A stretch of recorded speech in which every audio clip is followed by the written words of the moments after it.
বিভাগের দ্বৈত আবৃত্তি কোলাজ।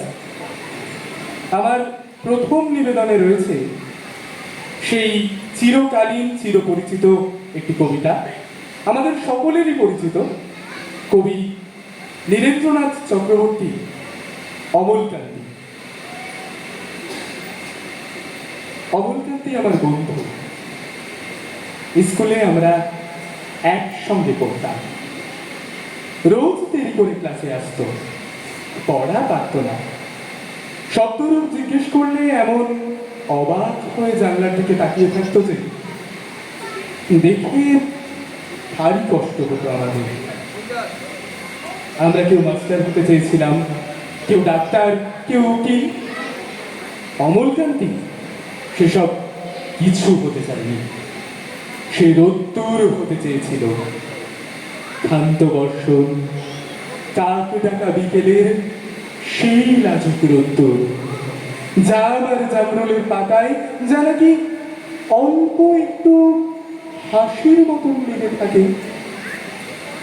আমরা কেউ মাস্টার হয়েছি, কেউ ডাক্তার, কেউ উকিল। অমলকান্তি রোদ্দুর হতে পারে না। সে এখন অন্ধকার একটা ছাপাখানায় কাজ করে।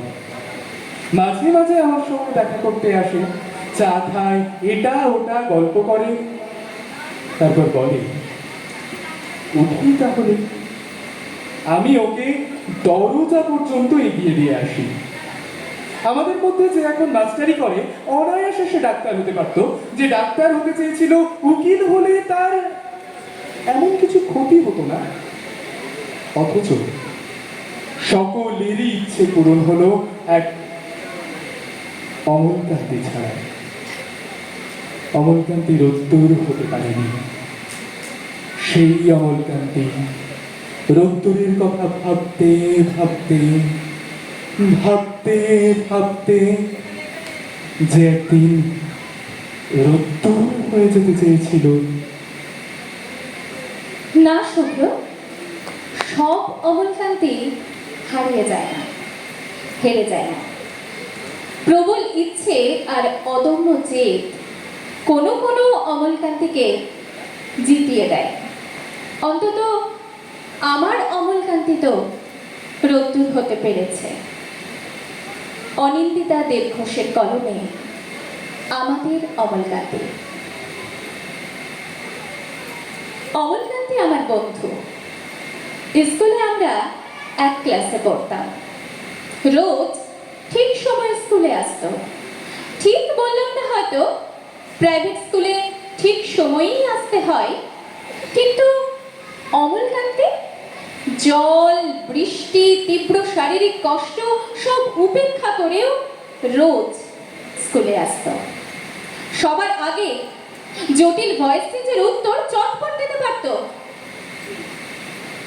ওই বয়সে আমরা বড় হয়ে কে কি হব সেই নিয়ে অলিক কল্পনার জগতেই বাস করতাম। আমাদের মধ্যে কারোর বাবা ডাক্তার, কারোর ইঞ্জিনিয়ার, কেউ বা উচ্চ পদস্থ সরকারি কর্মচারী। ক্লাস 9-এ পড়তে পড়তে গার্লফ্রেন্ড বা বয়ফ্রেন্ড জুটিয়ে স্বপ্নের জগতে বিচরণ আমাদের। অমলকান্তি বাবা মারা প্রাইমারি স্কুল টিচার মায়ের সন্তান।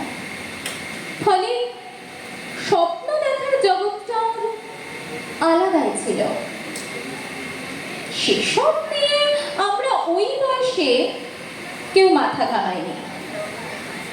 টিফিনের ঘন্টা বাজলে হুল্লোড়ে বাঁধতাম যখন, অমলকান্তি জানলার গ্রিল ধরে দূরে তাকিয়ে থাকতো আপন মনে।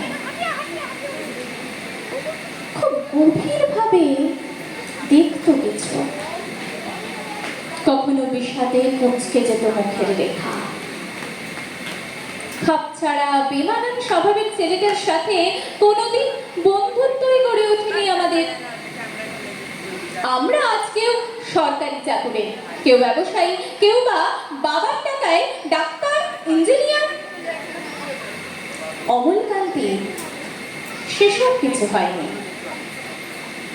অমলকান্তি রোদ্দুর হয়েছে। শহরের নামকরা ইংলিশ মিডিয়াম স্কুলের পাশের অন্ধকার স্যাঁতস্যাঁতে ঝুপড়ির বস্তিতে ঘরে ঘরে আলো ছড়াচ্ছে সে, শিক্ষার আলো। নিজের চাকরির টাকায় অসহায় শিশুগুলোর মুখে একবেলা ভাত আর বর্ণমালাগুলো তুলে দিচ্ছে সে। অমলকান্তি রোদ্দুর হতে পেরেছে, অমলকান্তি আলো দিতে পেরেছে। সেই অমলকান্তি ক্লাসরুমের গ্রিলের ফাঁকে যে রোজ দেখত অসহায় শিশুগুলোর মুখ, আর ঝুপড়ি বস্তির কালো কালো দেওয়ালে আলো হয়ে জ্বলছে শিশুগুলোর মুখ। সেই আলো, যে আলো ছড়াবে বলে